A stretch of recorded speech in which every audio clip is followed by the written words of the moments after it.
Hey Gab, j'ai quelque chose à te parler. Ça va-tu bien, toi, dans ton étude puis tes travaux? Me semble que t'as de l'air un peu perdu. Je suis un peu fatigué, tu sais. Le travail, la fin de semaine, après ça, il faut que j'étudie, tout ça. Quand je suis pas au travail, j'étudie, puis quand j'étudie pas, ben je suis au travail, tu sais. Je vois plus le bout, puis je me demande vraiment s'il y a d'autres mondes dans la situation, puis s'il y aurait des solutions à mon problème. Ben, regarde, ça te tente-tu? J'aimerais ça qu'on aille voir s'il n'y a pas des solutions, puis s'il n'y a pas d'autres mondes, des étudiants qui ont le même problème que toi. Bien sûr, man! Allons-y! Le sommeil, c'est bien plus que rien faire. C'est vraiment au corps et à l'esprit de se régénérer, nous permettant d'être frais et dispo le lendemain. Toutefois, comme on verra dans ce témoignage, plusieurs personnes manquent de sommeil. J'ai 18 ans et j'étudie en sciences humaines, profil administration. J'ai 19 ans et j'étudie en comptabilité et gestion au cégep de Sherbrooke. Moi, j'ai 17 ans puis je suis dans le programme technique analyse biomédicale. Une vingtaine chaque semaine. En moyenne, c'est 25 heures. C'est très varié ces temps-ci, mais là, depuis un bout, je fais 24 heures par fin de semaine. Mais sinon, c'est à peu près 16 heures, mais ça dépend. Là.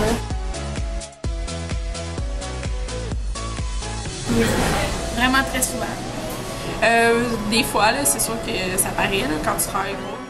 Le manque de sommeil, ça ralentit votre système immunitaire. Vous êtes donc plus à risque de contracter des maladies. En plus, ça vous rend plus irritable. Les membres de votre famille en souffrent.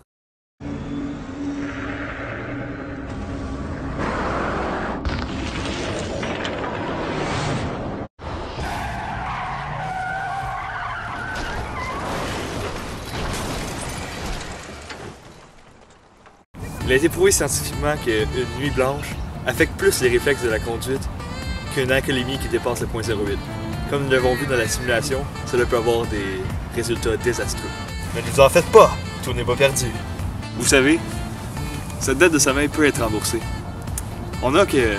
Sur une base régulière, on n'a qu'à se coucher plus tôt par exemple, ou s'éveiller plus tard la fin de semaine lorsqu'on ne travaille pas, pour récupérer peu à peu de cette dette de sommeil. On peut aussi remédier à cette problématique par un plus long traitement. C'est-à-dire qu'on n'a qu'à ajouter 50% de temps de sommeil à notre sommeil régulier. Par exemple, si on est habitué à dormir 8 heures, on ajoute un 4 heures, ce qui fait une nuit de 12 heures. On n'a qu'à faire cette nuit de 12 heures-là de 3 à 7 jours consécutifs pour récupérer pleinement de notre dette de sommeil. Ces heures ne sont pas obligées d'être totalement endormies. Il suffit juste d'être couché, de relaxer sans faire de bruit, même si notre sommeil est coupé en plusieurs petits éveils. Et une fois ces heures de sommeil récupérées, vous serez en forme comme jamais.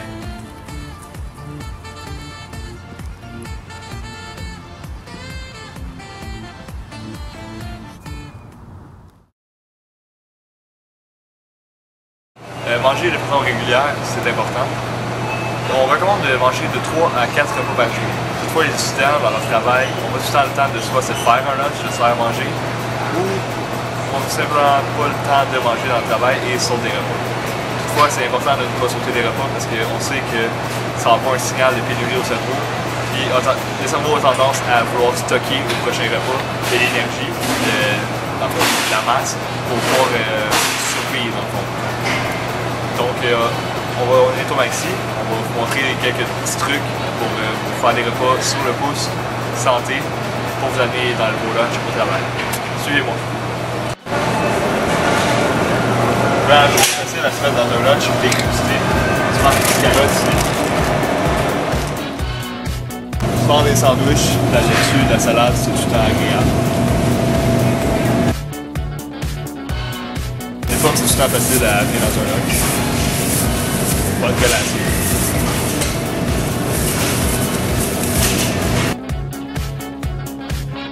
Ce qui est bon aussi à manger dans les lunchs, c'est des muffins, toutefois des muffins de maison, parce que sinon c'est très sucré et plein de mauvaises choses.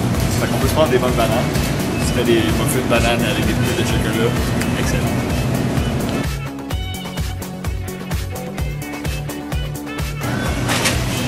Les noix, c'est excellent. Vous avez le choix, vous avez fait un mélange déjà fait comme ça, mélange de luxe. Mettez ça dans vos lunchs, c'est très bon. Sinon, il y a plein de variétés que vous pouvez utiliser pour faire vos propres mélanges.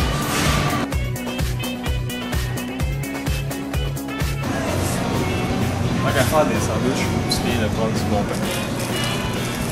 Moi j'aime bien celui-ci. Il n'y a pas de sucre ajouté, il n'y a pas de gras, il n'y a pas d'agent de conservation, tout ça. Tant qu'à prendre un pain, on prend celui qui est meilleur pour nous.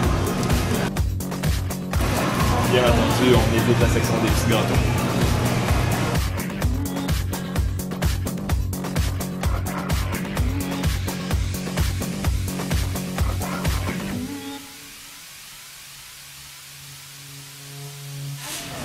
En conserve, on sait tous qu'il faut manger de 1 à 2 portions de poisson par semaine. C'est une bonne façon de l'introduire dans son repas, un petit sandwich au thon, réveillé. On préfère utiliser les poissons qui sont sans sel ajouté, parce que sinon ça apporte une grande part de sodium, ce qu'on ne veut pas tellement. Puis, faire attention aussi, les marques font attention aussi. Pensée environnementale. Les marques font plus attention à l'écosystème parce que la pêche au thon, ça peut pogner d'autres. Quand ils pêchent au filet, ça prend des tortues, des dauphins, tout ça. On veut privilégier les cannes de thon qui sont pêchées à la ligne. Ils sont un petit peu plus chers, mais c'est éco-friendly. Ça respecte l'environnement. Ça, c'est une des valeurs aussi qu'on peut adopter. Pas seulement être en santé nous-mêmes, mais la santé globale. Alors, on a trouvé une bonne canne de thon. Pêche durable certifiée par tout le monde.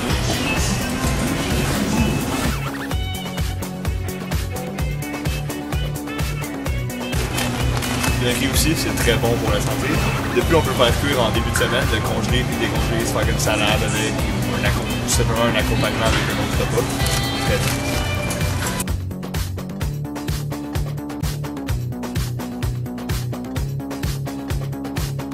Aussi, des compotes sans sucre. Ça goûte un peu différent, mais c'est ô combien meilleur pour la santé. Les fruits en conserve aussi, faut bien écouter le sirop qui est très sucré, mais ça peut être un bon complément aussi.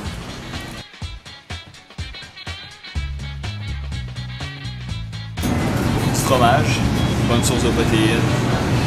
On peut prendre un petit fromage, mettre dans ses sandwichs.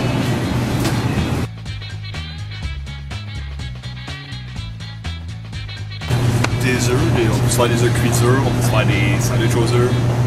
C'est très bon, il y a plein de nutriments là-dedans, des protéines. Plein de nutriments essentiels, dans certains. Faire bien attention à son choisi, il faut bien entendu prendre des œufs craqués, parce que ça peut avoir des infections, la salmonelle, apparemment. On s'assure de prendre des œufs. Les produits congelés peuvent être un dépanneur. Il faut faire vraiment attention parce qu'ils sont souvent trop élevés en sodium.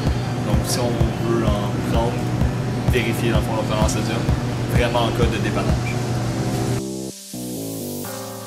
Le yogourt, on peut choisir du yogourt grec. 0% de matière grasse, pas mal de protéines dans chaque portion, on parle de 15 grammes. C'est très bon. Il faut ouvrir les yeux parce que c'est pas aussi liquide que les yogourts traditionnels, mais personnellement, je l'aime bien.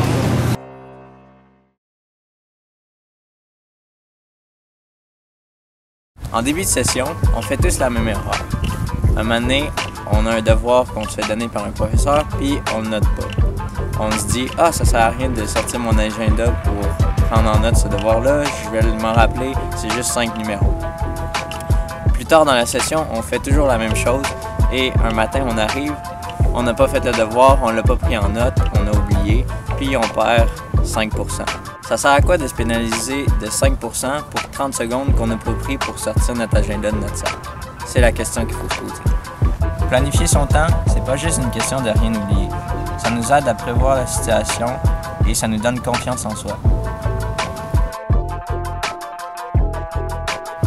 Saviez-vous que 49% des étudiants du cégep travaillent à temps partiel?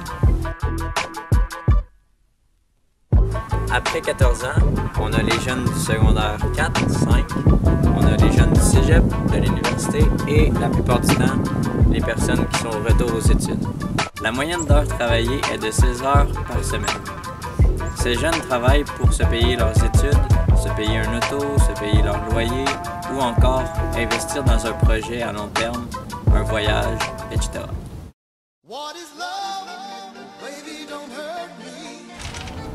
Capitaine, capitaine! Je m'aperçois à la fin de session à ma bord. Que faire? Ah, ne t'inquiète pas. Je vais t'aider à régler ce problème. Allons-y.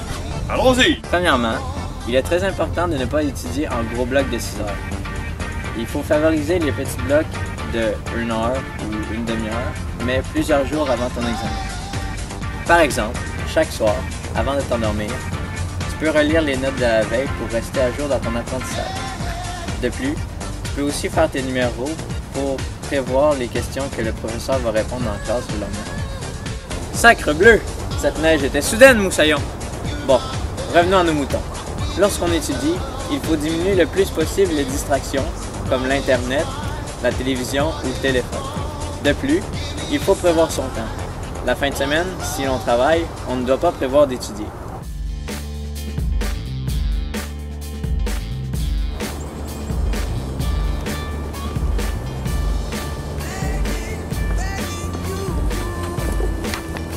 Oh! Saviez-vous que l'activité peut vous aider dans vos études? Elle peut diminuer votre niveau de stress, augmenter votre niveau d'énergie et augmenter votre concentration durant un examen. Pour l'activité physique, il y a plusieurs choix qui s'offrent à vous. Notamment, vous pouvez aller dans un gym vous entraîner, vous pouvez aller dans une patinoire patiner la fin de semaine, ou vous pouvez aller dans un gymnase la fin de semaine également au cégep de Sherbrooke pour jouer au basketball ou d'autres sports. Mais si vous n'avez pas le temps, qu'est-ce que vous pouvez faire? Vous pouvez marcher pour aller à l'école, vous pouvez monter les escaliers au lieu de prendre l'ascenseur, ou vous pouvez diminuer votre temps devant l'ordinateur et la télévision. Maintenant, tu as tous les trucs nécessaires pour réussir ta session. Et vous aussi, la gang, vous avez tous les trucs nécessaires pour terminer votre session en santé.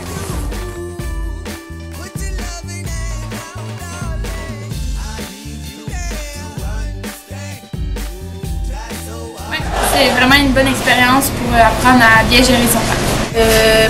Premièrement, ça dépend de la personne puis dans quel programme qui est, mais